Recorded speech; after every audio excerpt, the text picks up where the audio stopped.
Hey guys, this is Cheney77, coach of the Brisbane Heat-Trans, here with week 11 of the UALB match.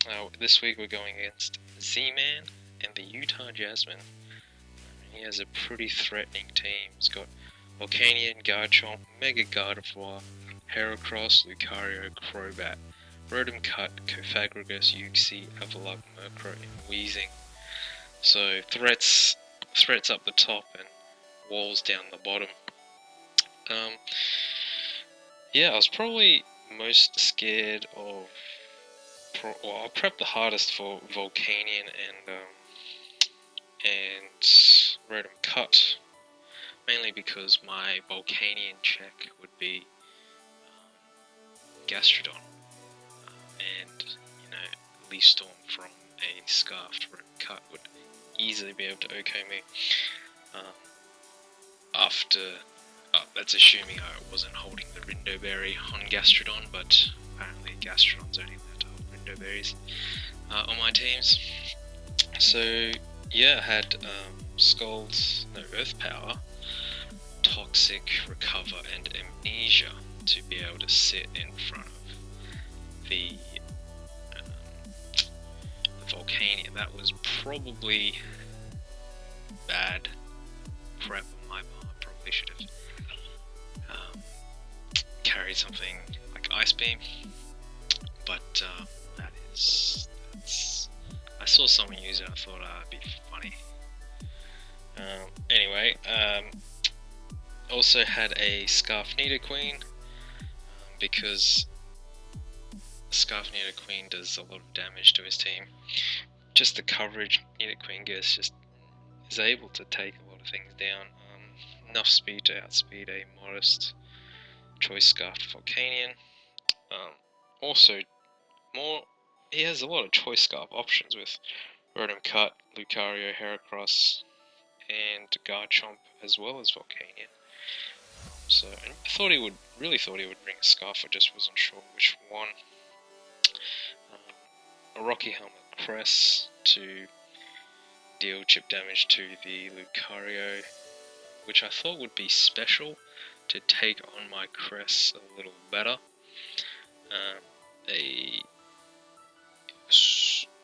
Skarmory, which was there to check, especially defensive Skarmory is there to check Garchomp, because with minimal investment in special attack, he wouldn't be able to two-hit KO me with a Fire Blast. A DD Mence, because after one Dragon Dance, I outspeed everything that isn't Choice Scarf Garchomp and destroy his team. Or Choice Scarf Crobat, but that's never happened ever. And I brought a Specs Rotom because I thought Specs would hit really hard, and his only resist to Ghost is the Murkrow. So starting off with leads, I thought I really wanted to just get rocks up. That was Skarmory's main job this week, as well as walling the Chomp, because he is fairly rocks weak and the extra chip damage would be really nice. But as you see, he leads with Volcanion, so I'm getting right the heck out of here, going into my check Gastrodon. And as we see, the Fire Blast goes off. That's Specs, pretty sure, but I only take 20% from it, so that does nothing. He switches into Murkrow, and he goes first because of the Prankster, but we just trade Toxics here. The Toxics probably hurts me a little bit more. Can't really set up with Amnesia anymore, and he goes for the Taunt Bass, alright, because I'm Specs. I just go for the Volt switch, which was probably not the right play. The switch into Chomp was fairly obvious, but I just go into my check, Garchomp check, and he does 21% and gets the defense drop. But here I'm just going to set up the rocks as he goes into his Lucario. I was trying to be more aggressive here, and that's why I went into the Nidoqueen. As he goes for the SD, I'm like, that's too easy. I outspeed with the Scarf, kill him, but his focus sashed, and yeah, that's one of my threats out of the way. So I just go into Cres, which finally hits the field after 6 weeks. He kills himself with a rocky helmet as I go for the calm mind.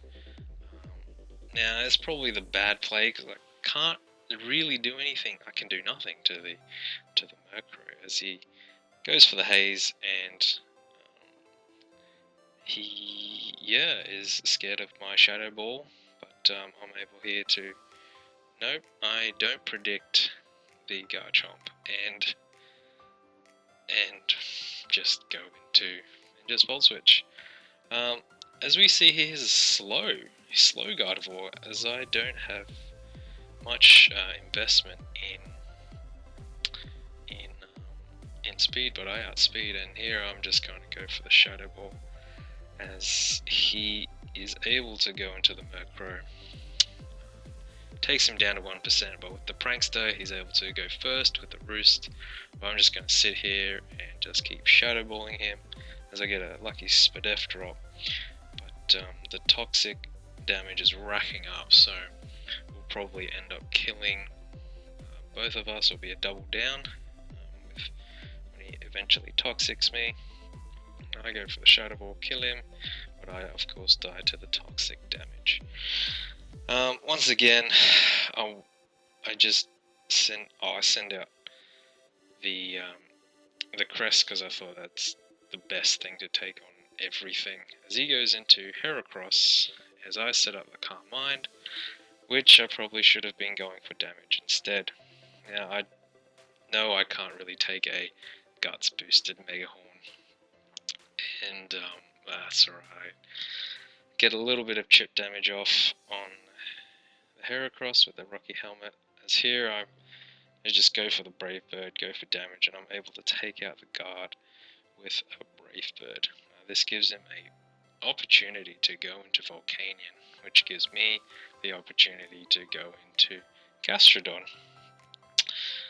As he Fire Blasts, it still does nothing, and I'm able to recover off the damage as he goes into Heracross. Now, here I probably make the worst play possible. Two things that I could have done. Three things that I could have done. A, stay in with Gastrodon, let it die, then go into Mence, DD, and see where we go from there, because from the damage, Volcanion couldn't have been scarfed. So I just naturally outspeed with Salamence, and if he was, and Skarmory would have just been able to wall out the Garchomp.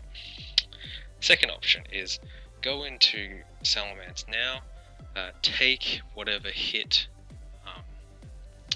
that Heracross is going to throw at me, and either Dragon Dance or just start outraging things. Third option is go into Skarmory, because in my head all physical attacks must be taken by Skarmory, and he will eat it up. I didn't do any calcs. I probably should have, because I would have seen that a close combat from Mega Heracross would have done way too much damage and wouldn't have been able to roost it off. So the best play would have been to go into Salamence and see where we go from here, but as you see, I go into Skarmory and hit close combat and does just ridiculous amounts of damage. Now there's no point saving Skarm, just let it go down to the Heracross, and now I'm able to go into Mence. I think I didn't go into Mence because I didn't want it to get damaged, which was bad. It was very passive on my part, and I think that's what I'll take away from this week, is to play more aggressively. So I know he's going to go down to the toxic, as I'm Lumberry, so that fling poison orb does nothing. Now I'm at +1. And if this Garchomp is scarfed, I lose. There is a chance that if he, for some reason, isn't max attack, that I will be able to live. No, there was no chance that I'll be able to live a max attack outrage from Garchomp, from the calcs, and I think I risked him being not scarfed, because I figured if he wasn't scarfed and I switched out, then I'm guaranteed to lose. But if he wasn't scarfed and I win, but if he was scarfed, I switched, then I would still lose. So if I switched, I lose. If I didn't switch, he wasn't scarfed, I win. And as we see here, he is scarfed. So the only chance I'm having here is that he gets a 2-turn outrage, hits himself in confusion, but he gets a 3-turn outrage, doesn't even get to play with that 50-50, and we lose. We lose to zmandd. Great game. Critical errors on my part, but we're able to learn from them this week and hopefully come back better next week.